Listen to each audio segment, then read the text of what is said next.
Hi everyone, I'm going to talk about the latest new features that we have added in Illumine in last 1 or 2 months that you can make use of it, and it will help you in terms of streamlining the operation side of it.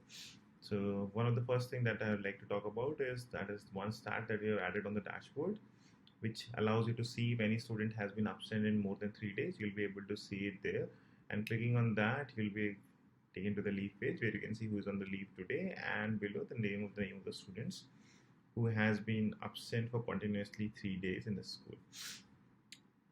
So that is one thing that will help you in terms of finding out the student who has been absent for more than 3 days consecutively. We have added a new feature called All Reports, where you have multiple reports available. You can run any report queries and download that. Like for example, if I want to export the student data, I can do it. I can select the classroom and I can do that. If I have multiple centers, I'll have an option of downloading for multiple centers too. And then I can simply select for which classroom I want to generate the student's report. I can also filter based on the status. And when I click on this report, yeah, as you can see, the report has been generated. I can download this reports and open it up. So, yeah, so it will have all the same data that you have it here. So similarly way you can run for any report. There are multiple reports for attendance, for staff attendance, billing. We've added new reports like aging, fee template, fee plan report. You can also export the deposit and credit histories, and a lot of other reports that are available here which you can download in form of that. We'll be adding more report in futures. Yeah, so this is quite useful. Instead of going and finding out, you can simply come here and pull out any data that you want. We've also added new feature under the installation report. If you go, we have an option of customizing the invitation email now. So clicking on this, you'll be able to see kind of what is the default mail looks like that as of now going. But if you want to change it, you can change it and then save it, and then that mail will start going. You have to make sure that these are the 4 tags that is there as part of the body of the email, because this will be dynamically replaced with, for example, if you're sending a student name Alex, the student name will be, this tag will be replaced with the student name, and similarly your school name will be replaced here, and the email and password needs to be there so that they can be replaced with their credentials.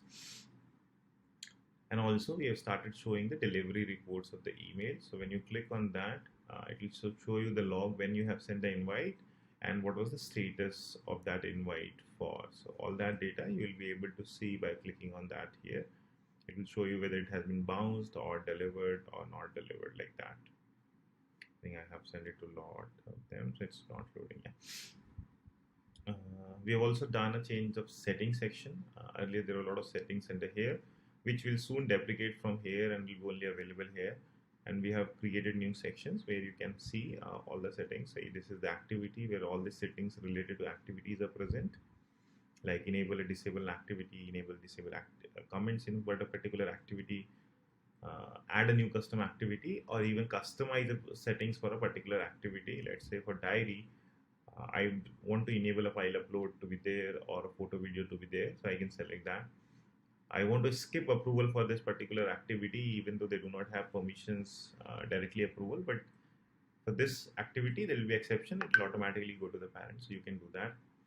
We had a feature called draft mode where you can enable that, and then instead of sending directly to a parent, you'll get an option to save as draft, which you can later edit and publish it.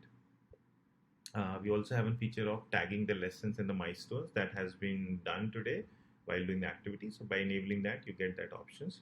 So for example, for diary, I have enabled this option. So now when I go to diary activity, I will be getting, so I have not checked in anyone. So I'll be able to select the students. I can write down anything. I can now select the milestones. So it opens the lesson plan. And if I have a lesson plan here, it starts showing those milestones. So let me quickly add a lessons here. So if I go to the weekly lesson plan for demo room and add as, and let's say 2 lessons that I want to add, or 3 lessons. So I added 3 lessons that needs to be done today. Now when I go to an add post activity, and if I say I want to post this, and I click on add milestones, it will open all this. And if any milestones, for example, for this activity, turn around as a milestone, able to differentiate. So I can select this. These milestones will be part of activity update and it will go to the parents. So I can add those milestones, I can attach anything, I can save this as a draft, or I can send it to the parents. When I save as a draft, it will be saved like this, and with the option of publishing it, you can edit and publish it also later. So I click on that. Like very similar to approval, you can send this to parents. So this is the setting section that I was talking about. There are multiple, so you can explore all the settings options that are there. It's quite self-explanatory. You can look at them. Then in the lead section, we have added an option of creating a lead form. This form is useful for putting this form or integrating this form in your website, so that anybody submits an inquiry or admission inquiry, that directly comes in Illumine under this all lead section, and then you can start following up from there. So no need of separate integration. You can take out this form and put it on their website, or you can take out a QR code of this form, take a printout and put it at reception. So any parents comes, they can scan and fill it. So like for example, I've created a form like this. So if I show you preview, it will have all the fields that I've added, what is the name and then the birth date. If anything else I want to, so this is the form that I've configured. You can customize this, add your fields that you want, and then this form will be available. You can take a link of this form and then embed it on your website in under iframe, or you can take the QR code, download this and print it somewhere, so that parents can scan it and then open the form and then submit the inquiry directly from there also for drop-ins that is happening at your center. So create a form is very simple. You come here, you have an option of selecting new sections or this. So let's say sample form 1. In the new sections, you have these predefined fields, which is the child information that you want to capture. There's a default mandatory fields like name, gender, and birth date. And then if you want both the parents, you can keep both the parents, or if you want the inquiry form to be minimal with one parent, you can keep it like that. So these all fields have come. If I don't want any of these fields to be part of the inquiry form, like for example, I don't want, let's say, gender, I can remove that. And if I want to add any other custom field, let's say as a checkbox, like for example, is child potty trained, you want to ask that, or want emergency anything that you want, you can create that and add it. So all those fields will be there as part of the form that I've added. I can save this form, I can preview how it looks like. So something like that the form looks like. So this was the form. There are a couple of settings below that, like so you have to make sure this live form status is live before embedding on the website, otherwise it will not be able to access it. Then you can select the staff that will be notified as soon as somebody submit this form. So this will get a push notification in Illumine that a new lead form has been submitted, something like that. You can put a name, so let's say inquiry form. This is the title of the form that you want to put on the form, and then the lead status. What you want to be assigned to those leads that will be get created. And after submitting, do you want to redirect to a URL, then you can give that, otherwise a thank you message will show as a default. So that's how you can set up this form. It's very simple. Once the form is set up, I can take out this form URL by saying copy link, and then I can put it on a website, or I can just simply show you how it. So it's a public form, it can be put on the website, no login or anything is required. And when they submit it, it will automatically create the lead. It will render something like this. So as soon as the leads has been submitted, it will start showing here, and the source will be automatically populated here. So yeah, and also we have added a setting where you can select the columns that you want to see in this lead table. I want to see these columns, I can select, and those columns will be visible, and each column has their individual search also now available that you can quickly use to quickly search. As soon as the form is submitted, this lead will be created with all the fields that has been filled. You can record very similar way that you used to record activities, which is like if you send a mail, if you show around anything that has been done, send an email. When did you send? You can select it, and when is the next follow-up? Let's say follow-up is tomorrow. I can keep recording those activities here. We have also added a new feature where you can record tasks, which lets you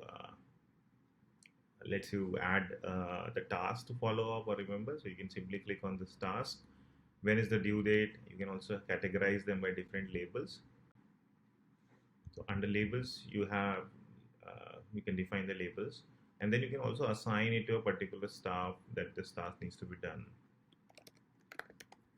and when it needs to be done. So I want them to be, let's say, called on Friday, the call, and I can create at what time. And once the task is done, you can simply mark it done, or you can add a comments also if anything needs to be added after task. What was the You can also find out all the tasks under the all tasks tab, where you can filter it out what is due for today, this month. You can filter by pending, done, all that. So this is under the leads that we have done. This is the new features that we have enabled for the leads. We have also added a new feature called expense management, which you can find under the fee section called expense management. You can create multiple ledgers or multiple registers based on the categories of the expenses. For example, I have created 2 registers for supplies and staff salaries. I can create like payments, like say another one which I want to create. So I can create a separate register like that. Under that, you will have an option of creating a records of each expense that you're making. So like for example, this I have ordered notebooks, Santoys, I can have it there. Let's say color or clay that I've ordered for kids, so I can keep them as a supplies. 10 boxes. Any detail that you want to add, how much was it? And if I have a bill of that, I can attach that too. And when it was done, I can do that and add it.